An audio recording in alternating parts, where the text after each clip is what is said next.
Hello everyone and welcome to my channel. आज की इस वीडियो में हम बात करेंगे प्रपोज़ल के बारे में और टाइप्स ऑफ प्रपोज़ल के बारे में। ये जो प्रपोज़ल है ये इंडियन कॉन्ट्रैक्ट एक्ट 1872 में की बात कर रहे हैं। 1872 की बात कर रहे हैं। कॉन्ट्रैक्ट एक्ट में प्रपोज़ल जो डिफाइन है वो सेक्शन 2A में है और कितने टाइप के प्रपोज़ल होते हैं हम उसके बारे में भी जानेंगे।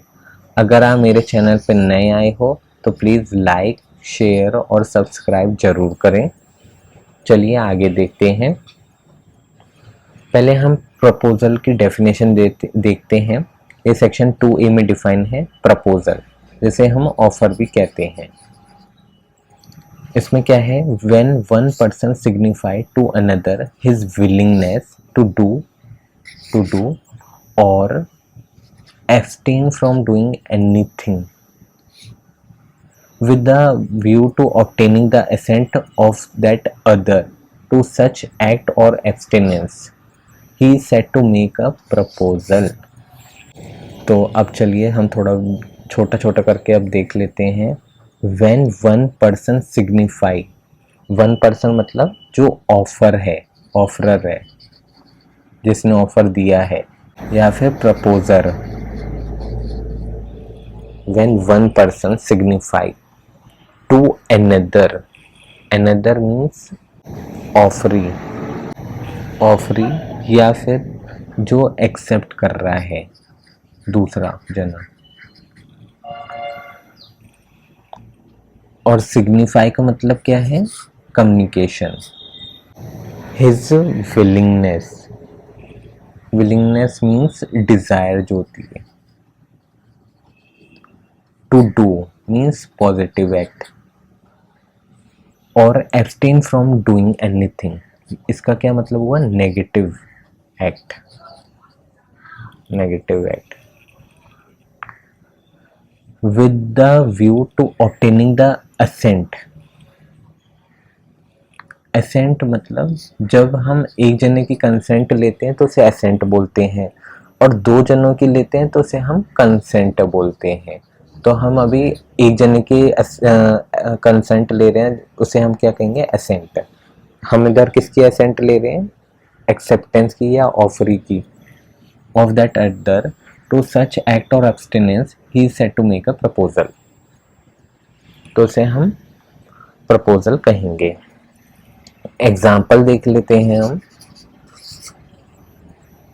अब जैसे ये ए है, इसका क्या है, एक स्कूल है।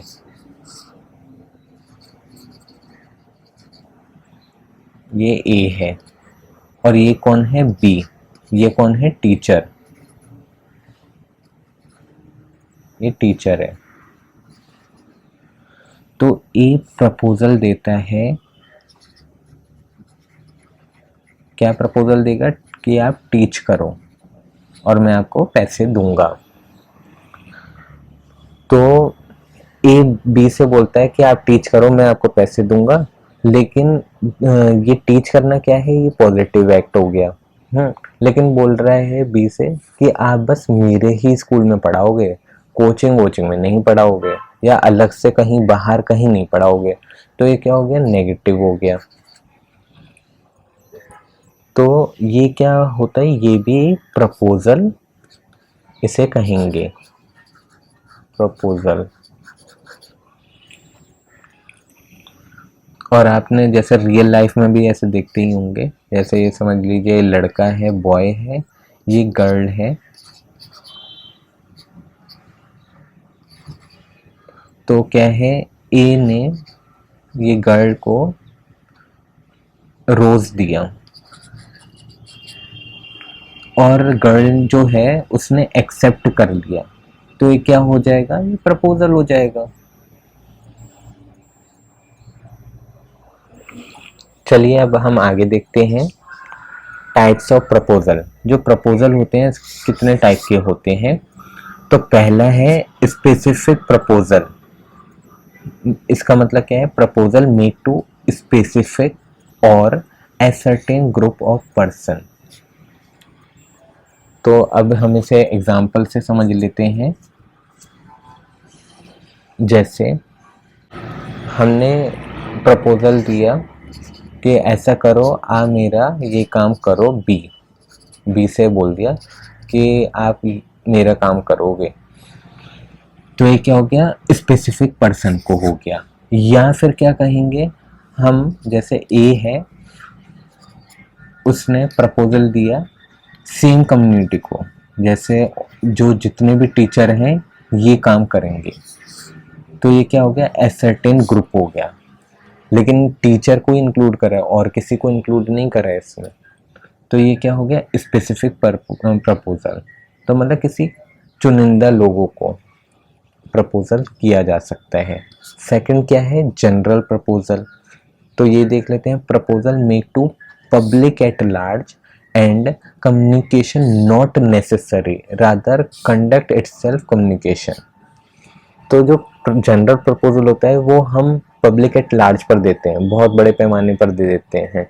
उसमें क्या होता है कि जो एक्सेप्ट कर रहा होता है उसका ज़रूरी नहीं है कि वो कम्युनिकेट करे कि नहीं मैं आपके ये जो भी टर्म एंड कंडीशन है उसके लिए मैं रेडी हूँ, लेकिन अगर उसने बोल दिया, उस चीज़ के लिए अप्लाई कर दिया, तो वो उसका जो कंडक्ट है, जो उसने अप्लाई करा, तो वो ही इटसेल्फ क्या माना जाएगा, कम्युनिकेशन।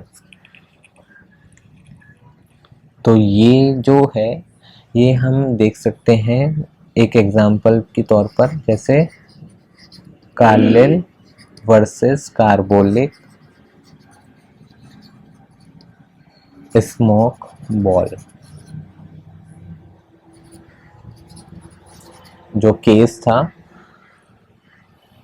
उसमें जनरल प्रपोजल के बारे में बात करी थी, और इंडिया में से किस नाम से फॉलो किया जाता है, Lalman Shukla. Lalman Shukla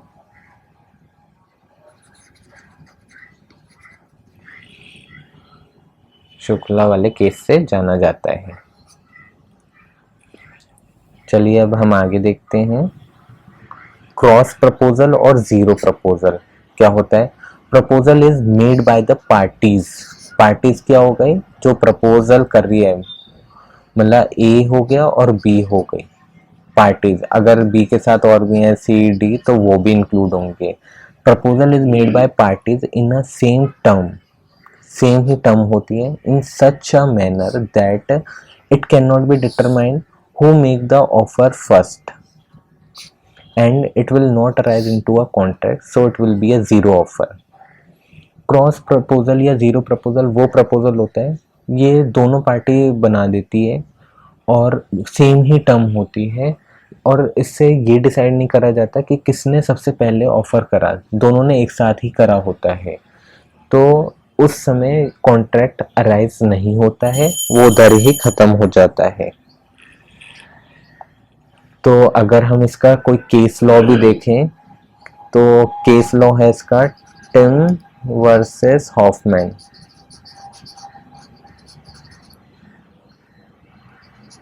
and company 1873।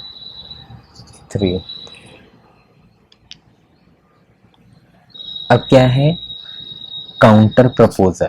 Counter proposal क्या है, it is offer to the offer, मतलब जैसे हम बार्गेन करते हैं तो हम बोलते नहीं है ये कितने की चीज़ है, तो वो बोलेगा 20 रुपए की, तो हम बोलते हैं 15 की लगाओ, तो वो बोलता है नहीं ऐसा करो 18 की ले लो, तो ये क्या है, ऑफर टू दी ऑफर है, उसमें नेगोशिएट होता है। इसका बेस्ट एग्जांपल है बार्गेनिंग वाला।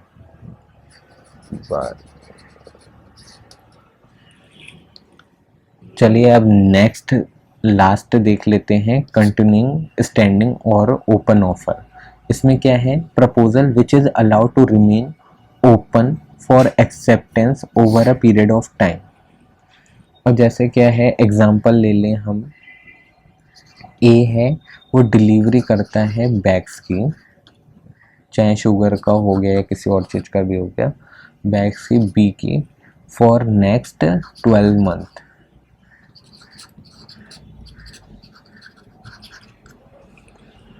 तो ये इसका बहुत अच्छा एग्जाम्पल हो गया। अब बीच में चाहे तो कैंसिल भी हो सकता है। इसका हम अगर केस लॉ देखें तो क्या है, बंगाल कोल कॉरपोरेशन वर्सेस होमी वैदई कंपनी 1899, ये इसका केस लॉ हो गया। आई होप आपको ये वीडियो बहुत अच्छा लगा होगा। अगर आपको ये वीडियो अच्छा लगा तो प्लीज़ मेरे चैनल को लाइक शेयर और सब्सक्राइब जरूर करें।